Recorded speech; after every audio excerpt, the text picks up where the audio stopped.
Счастлив человек, которому ниспослано великое предназначение – творить. Талант – это вздох ангела в нашей душе, способный вымывать из нее пыль повседневной жизни и выносить на своих волшебных крыльях чувства и мысли, давая им возможность воспарить над бренным миром, увлекая и окружающих следовать за собой в мир светлого и прекрасного. Создавая в душе таинственную гармонию небесного и земного, художник неизменно передает своей работе и частичку самого себя, своей энергетики, своего мироощущения. И чем чище и тоньше этот проводник, тем светлее аура созданного им произведения. Творчество человека, в котором тонкая субстанция духа превалирует над остальными характеристиками, всегда притягательно для окружающих. Но, говоря о творчестве такой уникальной в своем роде женщины, резчика под дереву, как Людмила Гассиева, хочется сказать не только о необыкновенном внутреннем свете, излучаемом ею как человеком и, безусловно, отраженном во всех ее работах, но еще и об их потрясающем совершенстве, безукоризненности и изысканности, то есть о тех качествах, которые отличают лучшие произведения мирового искусства.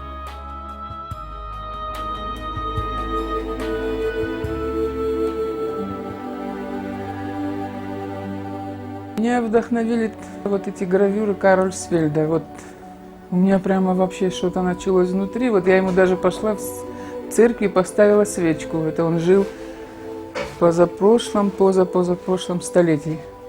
Я ему поставила свечку в церкви, вот как благодарность за его гравюры. Вот я вообще рядом с этими гравюрами никого не могу поставить. Вот на таком уровне они сделаны, и вот они меня так вдохновили. Я просто первую работу, когда начала, то дерево у меня было вроде не в размер, я его даже вот так обрезала, и вот там надо его как бы укрепить, чтобы он не развалился. Я уже ничего не могла ждать, и быстрее, и слава богу, оно вроде держится, не разваливается. Через эти гравюры как бы я начинала выбирать не все подряд, а вот как мне вот в душу какая вот заглянет, и очень добрые сюжеты, чтобы были, и я каждую работу вот эту изучала, все прочитывала про это. Я много что тогда узнала из Библии. Бывало такое, что я вокруг уже никого не видела, вот что-то говорят, и я ничего не слышу, я все там вот в этой работе.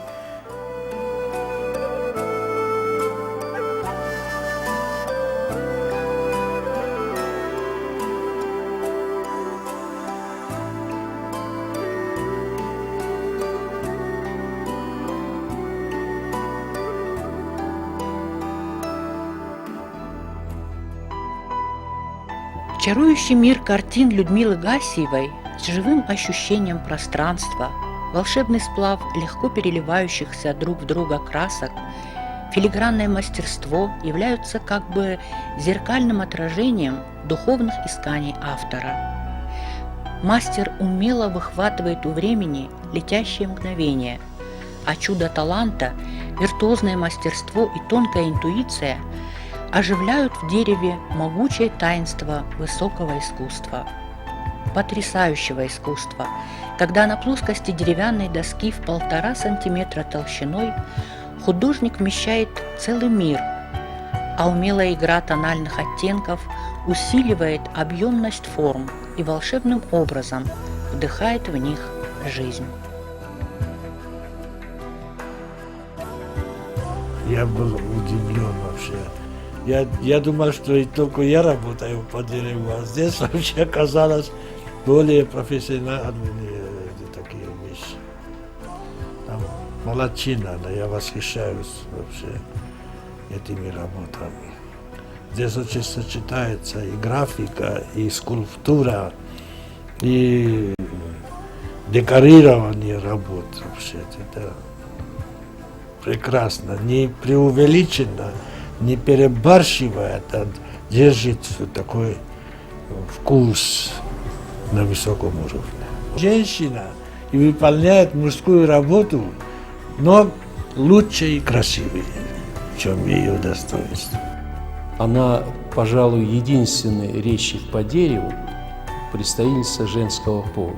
Вот я вспоминаю, там Тезиев был такой великолепный резчик, там Езев, такие имена хрестоматийные.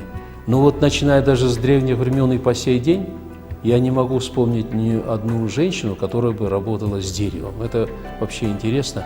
И она здесь имеет, конечно, существенный приоритет, так сказать. И то, что она делает в этом своем искусстве, это совершенно уникально. Вот говорят порой о человеке трудоголик, вот она именно к этой категории людей относится, потому что работать, вот скажем, с деревом, причем на таких больших плоскостях, с такие большие композиции, это крайне сложно. Вообще горельеф, как вид искусства и, в частности, как скульптура, это очень сложный вид, поскольку, знаете, порой круглую скульптуру сложно вылепить или вырезать, а здесь горельеф, где нужно пространство, где нужны пропорции совершенно точно, где нужно передать какую-то световоздушную, если можно так сказать, среду. И все это она совершенно удивительным образом делает и выполняет. Вы знаете, я вот хотел так для себя бы представить, как она это делает. Я не видел никогда ее за работой, но мне это чрезвычайно интересно, потому что это совершенно как бы не женская работа, и она, тем не менее, великолепно абсолютно справляется, и такие композиции задумывает, что порой и кистями не сделаешь так. А вот с помощью резца вот, она достигает очень больших таких композиционных, что ли, находок, добивается. И, конечно, в искусстве Осетии она явление совершенно уникальное. Людмила работает в своем неповторимом, удивительном стиле, позволяющем ей не только выгодно подчеркнуть красоту дерева, но и, соединяя его с художественным замыслом, вырезать великолепные рельефные изображения. Натюрморты с фруктами Людмила любит украшать натуральными, драгоценными и полудрагоценными камнями, сусальным золотом, которые помогают ей оживлять воплощенную в дереве композицию.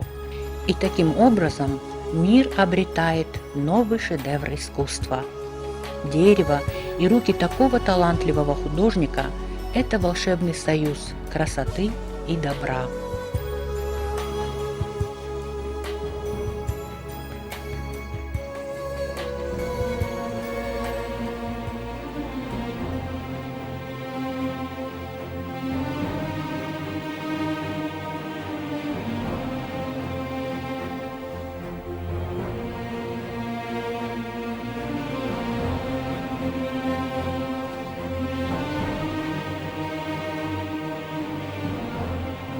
Художник вообще мир видит совсем другими глазами, вот, чем обычный человек. Это другое вообще мировосприятие, более интересная жизнь. Я ни в чем другом не хочу работать, мне неинтересно. Вот в нем я, вот, знаете, моя стихия. Вот я когда начинаю особенно что-то, если мне сильно нравится, я вот эту, ну как, на охотничью выставку, что собиралась делать, начала совсем другой эскиз, да. И вот что-то она мне так тяжело шла, вот, ну когда я вот, а потом вот раз, и у меня другая, я ее оставила, наполовину сделана, и начала в другую вот эту работу. И она у меня пошла, и я ее так лихо сделала, вот с радостью, понимаете, в душе. Я его понимаю, вот я как бы разговариваю с ним на «ты», и он, ну, я его люблю, вот. Я вот, там очень бывает сложно, вот такие, если в живописи можно что-то переделать, да, то здесь уже ничего нельзя переделать, здесь нельзя ошибаться. Там, если уже отрезал, все, уже работа потеряна, как бы, там не прибавишь ничего. Ив махор там каттар училище, ама осы жаманда, рахор жаман училище махор там. Вот, и вот тарихи равдышатын курдячиной. Сдариттарю хам ахорганишта хашлаварта лавартой студентан хаудон хашхута и так решутама хорс мазелтей. Die sagen mal, oi, nanom achorganege kusta, we verstehen, sharati sa si gashi te baris roch sagwad. Ama khomataktish kudaid, wat sagen uya un gadarna fakutaid kania na barstaid ma. Shasartler na bayu kutaid ko. Katshul goy magu watar araja di shari kusta. Mana bibli kuraisha maum bira rashu kutak tasharsta wal daider زن كشتو من هوي قد كشتي وقد كشت زهم من هفته كراندا شيء كنا كيستي آخرن تيكوشنو إنسون درو ما من هفته لق دخيم كباب نلاقي دكشت ما من أيواد ما فلا قد كشت هاو تنجن لوده بتسجن يهذا در خورجن بارن سارجنوي ما ديش أقوله ما أفتيت قد نفلا من هفته كنت فجرنس يوميا كشت كنا كامبيناسي او هوي جنار دور تدرزيش ايش ميتال سدردي شاج اخورن تشار اما كشتي وكشت ويراواي هاخم زردم زوجا هاخم اخر اما يونغراف دشلرنا ماودي اما لودي كشت الشاسلاش نيرفرتو جاغا ايواد وارج تدر شتي سبيциалист تدر ويتاول زورغوما يخيسر نافج شتاتنجن تكنيكا كيخونم هاوي اما والدايدر ناسيونالون تيماتيكا هاويدر تنغارخ افديشه يا كشته اما كان ناسيونالون تيماتيكا نفلا نركون تيماتيكا در شي منا يرشتونا افجر نالغوي مكت شلغوي مكت اودون افديشه زغام ولا ديريجور جيربيت فاليري كوشتاي شورات فلا فالدر كبار كوين رايشة ميايفا دودو ليريكون هفته ممتشم أما زيش شلغوي مار شورت درم آرغاو شورت در تنگبيري نا راك فدلت سوجيت تجهم سكيفتا شرمت راغون قباينك تسنو وقتوي هودون يحيردگون اوشا راجيل يا كشت ميدگ اما ز راواي تنگ جردم زوگ كشت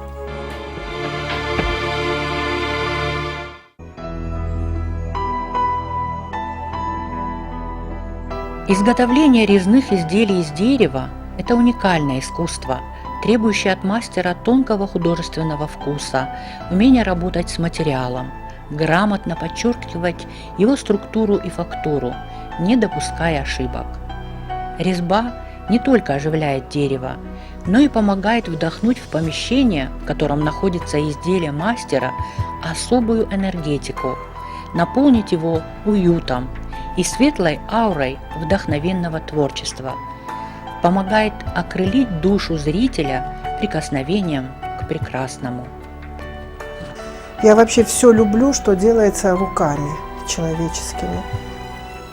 Тут женские руки, уникальная совершенно работа.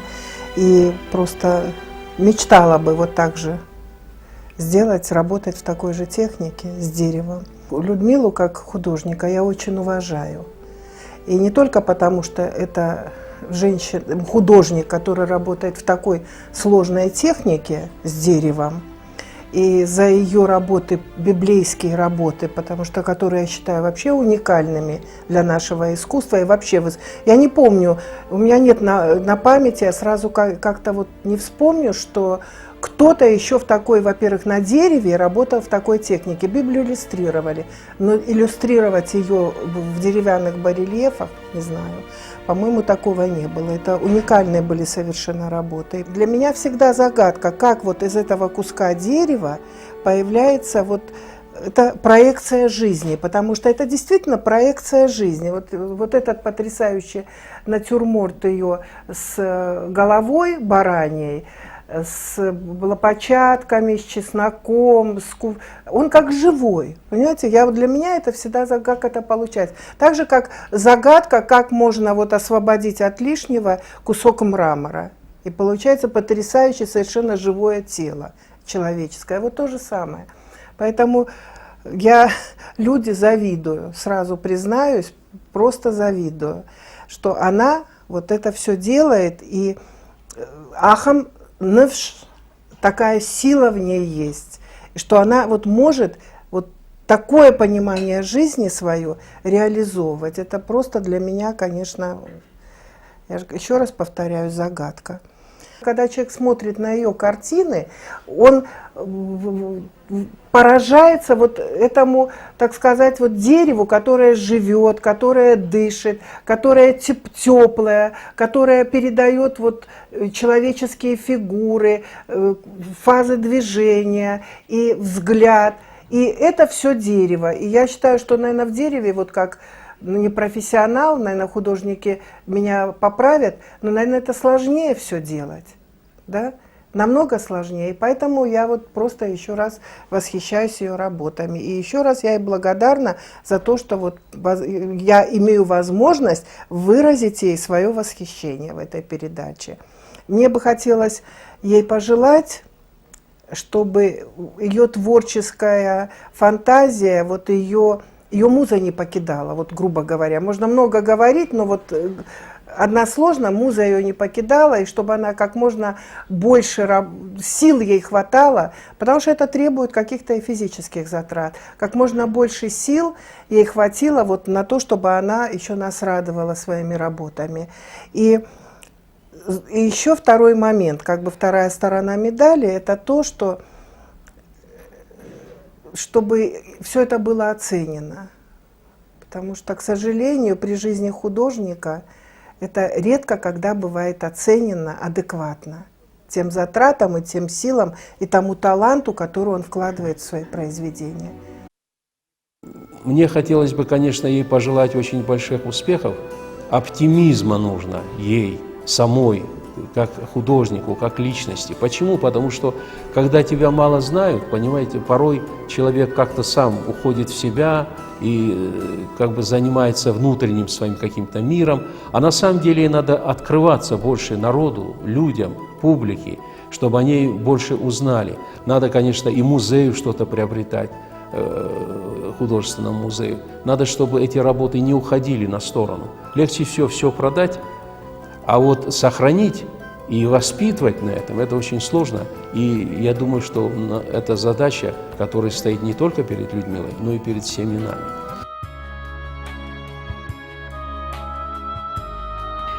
Как говорил Ауэрбах, искусство – это язык, который не надо переводить, в котором душа говорит с душой.